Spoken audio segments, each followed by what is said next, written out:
Buru, pulau kecil di sebelah barat Pulau Ambon yang kaya akan kisah-kisah di baliknya.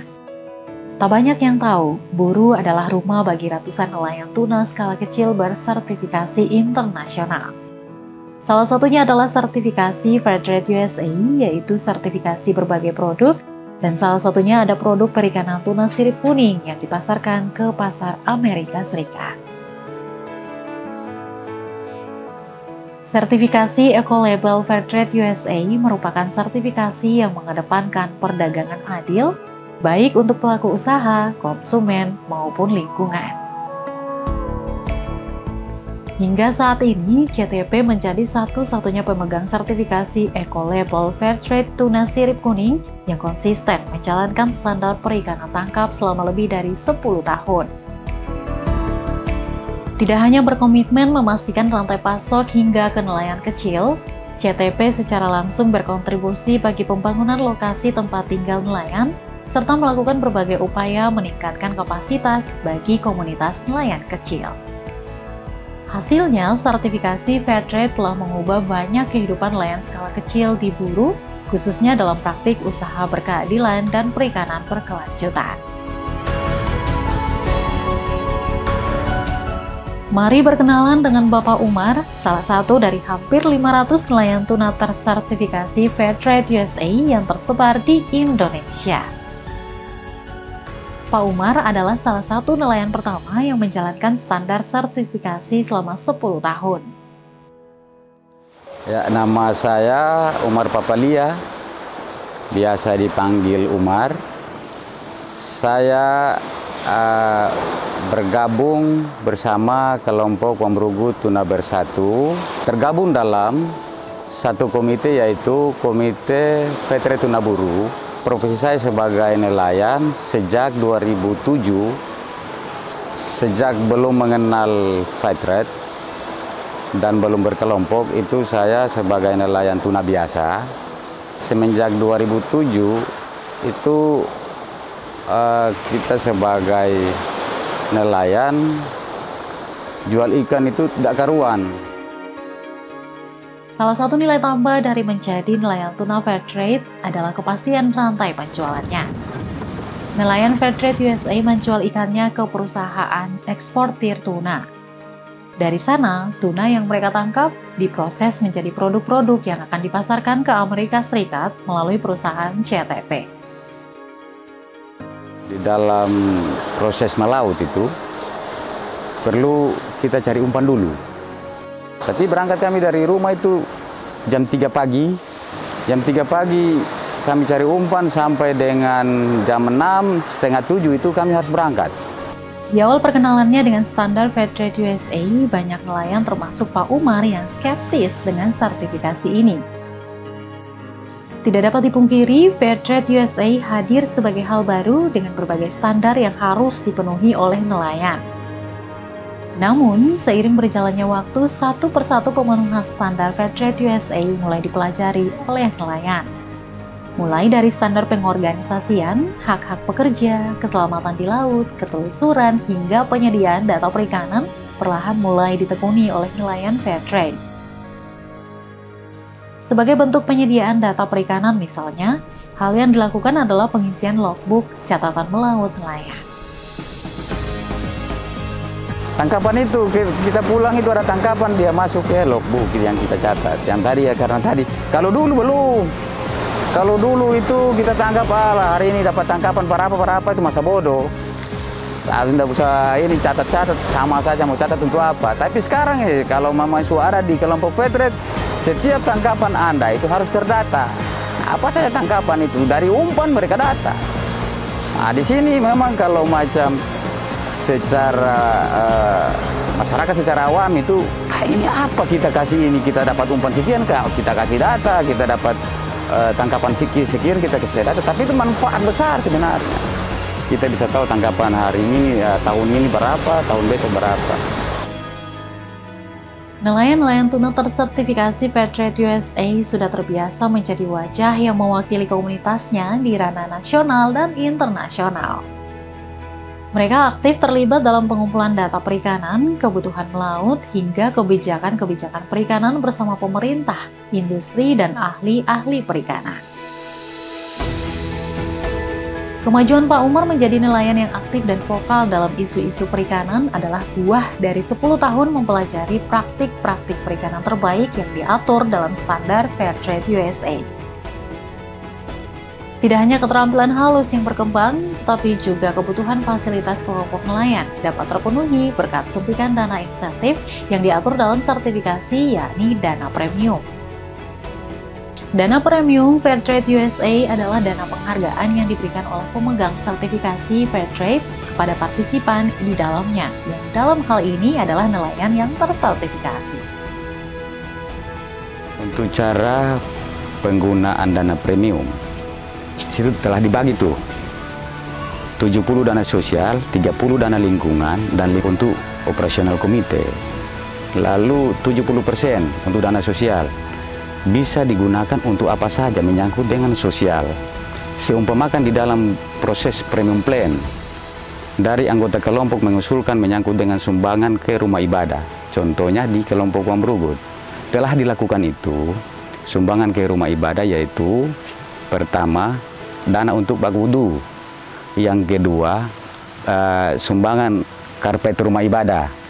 Yang ketiga, belanjakan pengeras suara yaitu toa. Dan yang keempat, pulsa listrik.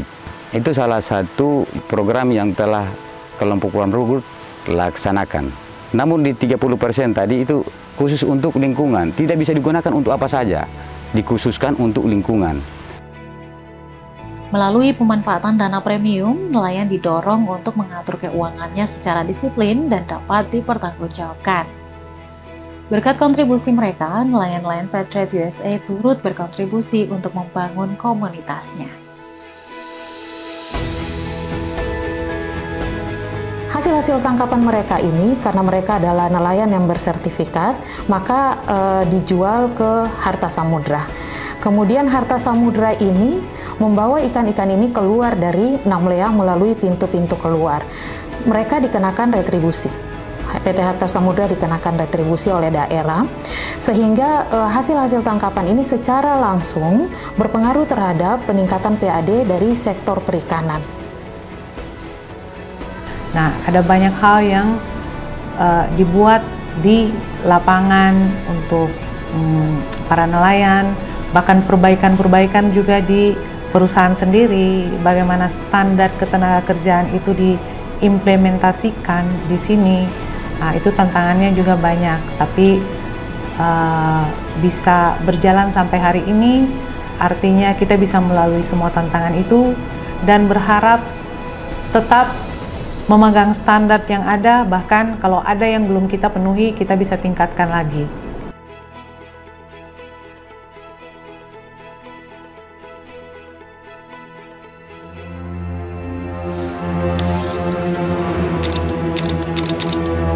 Namun, perjalanan menjadi nelayan Fairtrade USA tidak selamanya mulus. Ada masa-masa di mana nelayan mengalami kerugian akibat pandemi COVID-19. Menurunnya daya beli konsumen di Amerika Serikat telah mengganggu perekonomian nelayan Fairtrade USA. Dengan adanya pandemi COVID-19, ikan tuna nelayan Fairtrade USA tidak dapat dijual dengan harga ekspor. Anjloknya harga ikan tuna cukup membuat nelayan terpukul dan membatasi pergerakan bisnis perusahaan.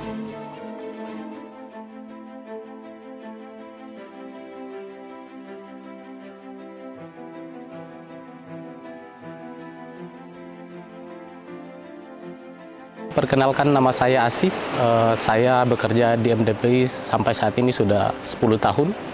10 tahun juga kami telah mengimplementasikan program Fairtrade, di mana tantangan yang berat itu pada saat COVID-19 kemarin, banyak teman-teman lain mulai beralih profesi. Ada yang ke Gunung Botak, ada juga yang kerja bangunan, bahkan beberapa teman-teman pada saat dijumpai diskusi, mereka bilang bahwa kayaknya untuk saat ini kami belum melaut karena harga juga yang sangat menurun, murah, tambah harga BBM yang makin meningkat. Tapi kami terus melakukan pendampingan, terus memberikan pemahaman ke nelayan-nelayan itu untuk tetap semangat dan terus melakukan penangkapan dengan metode yang ramah lingkungan. Tidak ingin menyerah dengan keadaan, perusahaan peserta nelayan didampingi oleh MDPI tetap berkomitmen untuk menjalankan usaha agar sertifikasi Fairtrade USA tetap ada di Buru. Dari setelah ada COVID kemarin, kami MDPI dan teman-teman nelayan punya ada pembelajaran di sana sehingga kami sama-sama berinisiatif untuk membangun koperasi guna untuk mempertahankan ekonomi nelayan sehingga dia tetap berkelanjutan begitu, dan sampai saat ini kami tetap terus eksis. Jikalau badai lautan biasa dihadapi nelayan, masa-masa sulit pun tanpa putus asa mereka lawan. Sebab nelayan percaya dengan usaha yang baik masih ada hari esok yang diatur oleh Yang Maha Kuasa. Bagaimana perasaan Bapak? Sudah setting berulang kali tapi tidak dapat ikan tuna besar. Ya, kalau perasaan itu ya begitu sudah, mau bikin bagaimana kan. Artinya kita sudah berjuang bagaimana supaya bisa mendapatkan tangkapan, tapi belum ada rezeki yang diberikan oleh Yang Maha Kuasa.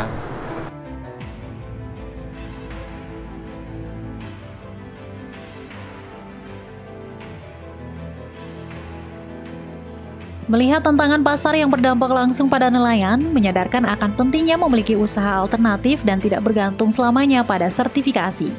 Hal ini mendorong pengembangan usaha melalui koperasi. Salah satu kelompok nelayan Fairtrade USA di Buru yang berhasil menjalankan bisnis koperasinya dari tahun 2022 hingga sekarang adalah Latamiha Indah Bersatu. Kini mereka menjalankan bisnis logistik dan jual beli ikan tuna untuk dipasok kepada rantai pasok Fairtrade USA. Beta pun nama Ismailim, beta dari kelompok Latamiha sebagai bendahara kelompok. Sejak bentuknya kelompok dari 2014 sampai sekarang. Awalnya kelompok berjalan bagus, namun kendalanya ada COVID, supplier tidak mau beli ikan lagi. Setelah COVID, katompung supplier sudah terbeli ikan, katom berembuk kelompok sama MDP untuk bicara tentang pembentukan koperasi. Akhirnya katom kelompok dan MDP setuju untuk membentukkan koperasi Latamiha Indah Bersatu. Koperasi terbentuk dari 2022. Pertama itu katong bisnis jual beli sembako sama peralatan tangkap. Pertimbangan bisnis koperasi tidak serta-merta melihat peluang keuntungan materi saja, tetapi juga kemudahan akses logistik melaut bagi nelayan yang mendapatkan ikannya di tempat terpencil. Dengan konsep dari anggota oleh anggota dan untuk anggota, mereka dapat mandiri dalam mengelola bisnisnya, termasuk dalam pembagian keuntungan.